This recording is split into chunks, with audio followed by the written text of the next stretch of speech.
तेज cinema के नए videos देखने के लिए सब्सक्राइब करें।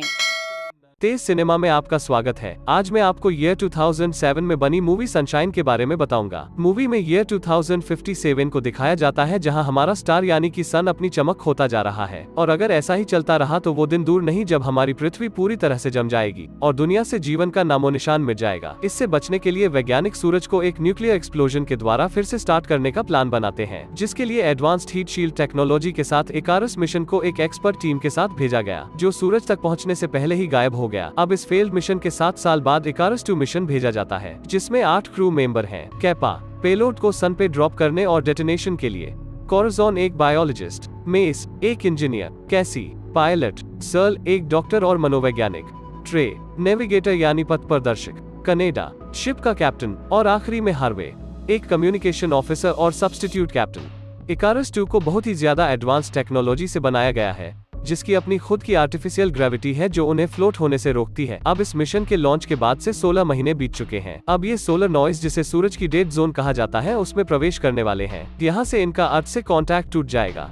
अब सभी से अपने प्रियजनों को संदेश भेजने को कहा जाता है। सबसे पहले कैपा संदेश भेजने जाता है, लेकिन वो अपनों को संदेश भेजने में इतना मगन हो जाता है कि बाकी सबका समय भी खा जाता है और दूसरे लोग बिना संदेश भेजे ही रह जाते हैं, जिससे मेस भड़क जाता है और कैपा से उसकी हाथापाई हो जाती है। मेस को शांत करने के लिए डॉक्टर सर्ल उसे स्पेसक्राफ्ट के ऑक्सीजन रूम में जाने की सलाह देते हैं, जहां कुछ समय बिताने पर उसे पृथ्वी पर होने जैसा सुखद एहसास होता है। फिर मूड अच्छा होने पर वो कैपा से सुलह कर लेता है। इधर डॉक्टर सर्ल को सूरज को नंगी आंखों से देखने का शौक चढ़ जाता है। दरअसल यान का एआई सूरज की रोशनी को फिल्टर करके सिर्फ 2% को ही अंदर भेजता है, लेकिन सर्ल एआई को ह्यूमन आइज की मैक्सिमम कैपेसिटी यानी कि 3.1% पर सेट करने का निर्देश देता है, जिसके बाद वो सूरज की रोशनी का और भी ज्यादा कायल हो जाता है। लेकिन बार बार ऐसा करने से सर्ल के चेहरे पर इसका बैड इफेक्ट चालू हो जाता है और उसकी स्किन जलकर उखड़ने लगती है। अब जब यान मरकरी ग्रह के पास से गुजरता है तो उन्हें इकारस 1 से सिग्नल रिसीव होते हैं, जिससे उन्हें उम्मीद बनती है कि शायद इकारस 1 में कोई जिंदा है जो ये सिग्नल भेज रहा है, पर सभी को ये बात असंभव सी लगती है। कोराजन कहती है कि ऐसा एक ही परिस्थिति में हो सकता है, और वो तब जब उनका अर्थ रूम अच्छे से काम कर रहा हो। अब उन्हें दोनों में से एक बात तय करनी है कि उन्हें या तो इकारस 1 की तरफ जाना चाहिए या फिर अपने तय मिशन को चालू रखना चाहिए। मेस इस कदम के खिलाफ होता है, क्योंकि ऐसा करने से समय और साधन के नुकसान की गुंजाइश ज्यादा है। आखिर में फैसला कैपा पर छोड़ दिया जाता है, जो ये निष्कर्ष निकालता है कि अगर हम इकारस 1 के पास गए तो सूरज को स्टार्ट करने के लिए हमारे पास 2 बॉम्ब होंगे, यानी अगर एक बॉम्ब काम नहीं किया तो दूसरा जरूर काम करेगा। अब नेविगेशन एक्सपर्ट ट्रे इकारस तक पहुंचने की ट्रेजेक्टरी कैलकुलेट करने लगता है, लेकिन ट्रे एक बहुत बड़ी भूल कर बैठता है। वो अपनी इक्वेशन में सनरेज के फैक्टर को शामिल करना मिस कर जाता है कि जिस डायरेक्शन में वो बढ़ रहे हैं उस तरफ सूरज की झुलसाती किरणें कितनी तेज होंगी, इसलिए वो हीट शील्ड को रीएडजस्ट करना भूल जाता है। ट्रे की इस गलती के कारण स्पेसक्राफ्ट के कुछ पैनल डैमेज हो गए हैं और ट्रे को अपनी गलती पर बहुत पछतावा होता है। वो खुद को बहुत कोसता है। अब इस डैमेज के साथ वो अपना ये मिशन कंप्लीट नहीं कर सकते, इसलिए उन्हें बाहर जाकर अपने स्पेसक्राफ्ट को रिपेयर करना होगा। अब इस काम के लिए कैप्टन कनेडर और कैपा तैयार होते हैं। दोनों स्पेस वॉक करते हुए पैनल्स को फिक्स करने लगते हैं, जिसके लिए कैसी को शील्ड के डैमेज हिस्से को सूरज के दूसरे साइड मोड़ना पड़ता है। लेकिन इससे एक नई मुसीबत सामने आ जाती है। स्पेसक्राफ्ट का अनशील्ड हिस्सा सूरज की तेज किरणों को फेस करने लगता है, जहां स्पेसक्राफ्ट का कम्युनिकेशन टावर होता है, जिसमें सूरज की खौलती किरणों से आग लग जाती है और इस कम्युनिकेशन टावर से सूरज की किरणें डिफ्लेक्ट होकर ऑक्सीजन गार्डन पर पड़ने लगती हैं, जिससे ऑक्सीजन गार्डन भी बुरी तरह ध्वस्त हो जाता है। अब ये आग बेकाबू होकर पूरे स्पेसक्राफ्ट को न निगल जाए, कैप्टन गार्डन में मौजूद सारे ऑक्सीजन को रिलीज करने का फैसला लेता है। लेकिन अब इस तरह तबाह होते स्पेसक्राफ्ट को देखकर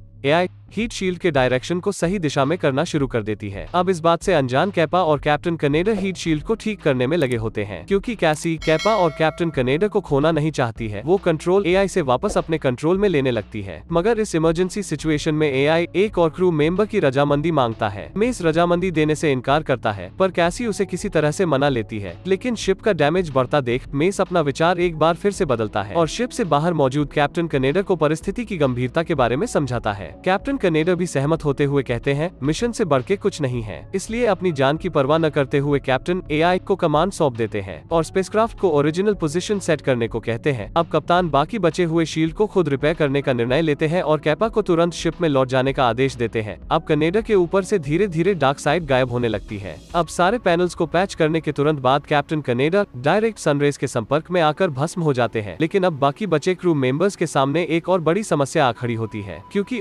ऑक्सीजन गार्डन खत्म होने के बाद उनके पास अब लिमिटेड ऑक्सीजन ही बचती है, इसलिए उनके पास आखिरी चारा इकारस 1 है। वही ट्रे का मानसिक संतुलन बिगड़ने लगता है क्योंकि वो खुद को इस सब का जिम्मेदार मान रहा है। वो आत्महत्या करने की कोशिश करता है तो क्रू को मजबूरन उसे बेहोश करना पड़ता है। इसके तुरंत बाद वो इकारस 1 से जुड़ने में सफल हो जाते हैं और मेस, कैपा, सर्ल और हार्वे उसमें प्रवेश कर जाते हैं, जहाँ वो देखते हैं कि वहाँ खाने पीने के सारे साधन और ऑक्सीजन गार्डन भी सही सलामत है। लेकिन वहाँ इसी इकारस 1 के कैप्टन पिनबेकर का एक वीडियो देखकर वो हैरान रह जाते हैं, जिसमें जले हुए चेहरे के साथ पिनबेकर ये कह रहे हैं कि सूरज का बुझना भगवान की मर्जी से ही है, क्योंकि वो अब धरती से पाप को मिटाना चाहता है। इसके बाद उन्हें व्यूइंग रूम, जहाँ से सूरज को सीधे देखा जा सकता है, में बाकी क्रू मेंबर के अजीब शव बरामद होते हैं, जिसे देखकर साफ समझ आता है कि किसी ने फिल्टर को टर्न ऑफ कर दिया था, जिससे उन सबका शरीर सूरज की रोशनी में झुलस गया। अब किसी अननोन कारणों से इकारस 1 और 2 के बीच का एयर लॉक एक विस्फोट के साथ अलग हो जाता है, जिसके कारण अब वो बुरी तरह से फंस गए हैं। लेकिन भाग्यवश उन्हें स्पेसक्राफ्ट में एक स्पेस वॉक सूट मिल जाता है। तभी मेस को एक तरकीब सूझती है कि कोई एक इकारस में पीछे रहकर मैन्युअली एयर लॉक को ऑपरेट करेगा, जिससे बाकी सभी उसे उत्पन्न एयर प्रेशर से खुद को इकारस 2 की तरफ लॉन्च कर सकते हैं। पर इस टास्क के लिए किसी एक को पीछे रहकर अपना बलिदान देना होगा, जिसके लिए डॉक्टर सर्ल तैयार हो जाते हैं। और क्योंकि पेलोड को सन में डेटोनेट करने के सबसे अहम काम का एक्सपर्ट कैपा है, स्पेस सूट उसे ही दिया जाता है। हार्वे इसका विरोध करता है, लेकिन अंत में उसे मानना ही पड़ता है। अब हार्वे और मेस स्पेसक्राफ्ट में मौजूद इंसुलेशन को खुद पर लपेटकर कैपा को पकड़ के इकारस 2 की तरफ लॉन्च हो जाते हैं। पर दुर्भाग्यवश दोनों अपनी पकड़ खो बैठते हैं। पर कैपा मेस को सही समय पर दबोच लेता है, लेकिन हार्वे डार्क स्पेस में निकल जाता है। स्पेस सूट के अभाव में उसकी ठंड से जमकर मौत हो जाती है और स्पेसक्राफ्ट से टकराकर उसके शरीर के टुकड़े हो जाते हैं। अभी तक तो इकारस 1 को इकारस 2 की शील्ड ने सूरज की किरणों से बचा रखा था, लेकिन अब इकारस 2 चल पड़ा है और जल्द ही सूरज की तेज किरणों से जलकर सर्ल की मौत हो जाएगी। हकीकत को स्वीकार करते हुए सर्ल सूरज को अपनी आंखों से सीधे देखने के अपने जुनून को पूरा करते जान सूरज के हवाले कर देता है। अब यहाँ कोराजन अपने कैलकुलेशन से बताती है कि इस मिशन को पूरा करने के लिए अब सिर्फ 4 लोगों के लिए ही ऑक्सीजन बची है, यानी हम में से किसी एक को मरना होगा। तभी मेस कहता है कि ट्रे ही इस दुर्दशा के लिए जिम्मेदार है और अब वो किसी काम का भी नहीं रहा, तो उसे ही मरना चाहिए। मेस ट्रे को मारने जाता है कि तभी उन्हें पता चलता है कि ट्रे पहले ही खुद की जान ले चुका है। पर तभी एआई उन्हें अपडेट करता है कि स्पेसक्राफ्ट में अभी भी ऑक्सीजन की कमी है, क्योंकि यहाँ अभी भी 5 लोग मौजूद हैं और वो 5वां व्यूइंग रूम में मौजूद है। अब कैपा तेजी से व्यूइंग रूम की तरफ भागता है, जहाँ उसे बड़ा शौक लगता है कि इकारस 1 का कैप्टन पिनबेकर अभी भी जिंदा है, जो चोरी छिपे उनके स्पेसक्राफ्ट में घुस गया है, जिनका शरीर बुरी तरह से जला हुआ और मानसिक हालत सही नजर नहीं आती। अब वो बिना उकसावे के ही कैपा पर बुरी तरह से हमला कर देते हैं। वास्तव में उनका मिशन फेल होने और सालों से अकेले इकारस में रहते हुए उन्हें ये बिलीफ हो गया था कि सूरज एक देवता है जो पृथ्वी वासियों के पापों की सजा उन्हें दे रहे हैं, इसलिए वे उनका मिशन भी सफल होने नहीं देंगे। कैपा किसी तरह से वहाँ से भागता है, लेकिन पिनबेकर उसे स्पेस सूट रूम में लॉक कर देते हैं। इसके बाद वो कोराजन की जान ले लेते हैं और फिर जाकर मेन फ्रेम कंप्यूटर सर्वर को भी नष्ट कर देते हैं, ताकि इनका मिशन कामयाब न हो सके। जिसके बाद वो कैसी को मारने के पीछे पड़ जाते हैं। इधर मेस अपनी जान पर खेलकर बंद पड़े मेन फ्रेम कंप्यूटर को कड़कड़ाते कूलेंट में घुसकर फिक्स करने जाता है। इसमें वो कामयाब तो हो जाता है, लेकिन रिबूट करने से पहले ही दुर्भाग्य से उसका पैर मशीन में फंस जाता है, जिससे ठंड से धीरे धीरे उसकी जान जाने लगती है। अब स्पेस रूम में ट्रैप कोपा मेस को संपर्क करता है। ठंड से अपनी जान गंवाता मेस उसे कहता है कि अब उसे ही पेलोड को मैन्युअली यान से अलग करना होगा, लेकिन सबसे पहले उसे चैम्बर से आजाद होना होगा। अब कैपा के दिमाग में एक खतरनाक आइडिया सूझता है। वो स्पेस सूट पहन के एक वेल्डिंग टॉर्च की हेल्प से इनर चैम्बर के डोर में छेद कर देता है, फिर खुद को कुछ मेटल बार से रोककर आउटर एयरलॉक डोर को खोल देता है, जिससे एकदम से भयानक प्रेशर क्रिएट होता है। इस प्रेशर के कारण इनर चैम्बर डोर की पकड़ भी कमजोर पड़ने लगती है, जिसमें कोराजन की लाश भी बह जाती है। फॉर्चुनेटली कैपा स्पेस में खींचे जाने से खुद को बचाने में कामयाब हो जाता है। अब कैपा तुरंत ही पेलोड को मैन्युअली डिकपल कर देता है, जिससे अब पेलोड इकारस 2 से दूर जाने लगता है। अब पर सेकंड स्टेज एक्टिवेशन के लिए कैपा को पेलोड तक पहुंचना होगा, इसलिए ये अपने स्पेस सूट के प्रोपल्शन यूनिट की मदद से सूरज की जानलेवा किरणों को पार करके पेलोड तक पहुंच जाता है। वही इकारस 2 खोलते सूरज द्वारा खींच लिया जाता है। अब कैपा को पेलोड को इग्नाइट करना है। अब यहाँ उसे घायल कैसी भी मिलती है, पर तभी घिनौना पिनबेकर उन पर फिर से हमला कर देते हैं और वही वो सब तेजी से सूरज की तरफ बढ़ रहे हैं, वो भी बिना पेलोड को इग्नाइट किए। दोनों में लंबी हाथापाई छिड़ी होती है, पर कैपा फिर से उसके चंगुल से भागकर कंट्रोल रूम पहुंच जाता है और पेलोड का इग्निशन चालू कर देता है। जिसके बाद पेलोड जैसे जैसे सूरज की सतह की ओर बढ़ता है, वैसे वैसे पेलोड के भीतर इग्निशन का रिएक्शन नजर आने लगता है, जो देखने में बहुत ही अद्भुत लगता है। फिर बाद में पेलोड के डेटोनेट होते ही सूरज के न्यूक्लियर रिएक्शन में जान आ जाती है, जिसमें कैपा भी समा जाता है, पर जाते जाते वो सूरज को करीब से महसूस कर जाता है। फिर मूवी में धरती पर कैपा की बहन को दिखाया जाता है, जो कैपा का भेजा संदेश देख रही होती है कि उसकी नजर सूरज की उसी अद्भुत रोशनी पर पड़ती है जिसका सबको इंतजार था, यानी कि कैपा और उसके साथी अपने मिशन में सफल हो चुके हैं, यानी कि अब जल्द ही धरती पर सब कुछ पहले जैसा ही सामान्य हो जाएगा। मूवी यही समाप्त होती है। दोस्तों, एक एक और नई मूवी एक्सप्लेनेशन के साथ हम फिर मिलेंगे। तब तक आप इस चैनल को सब्सक्राइब करके बेल आइकॉन को जरूर दबा दें।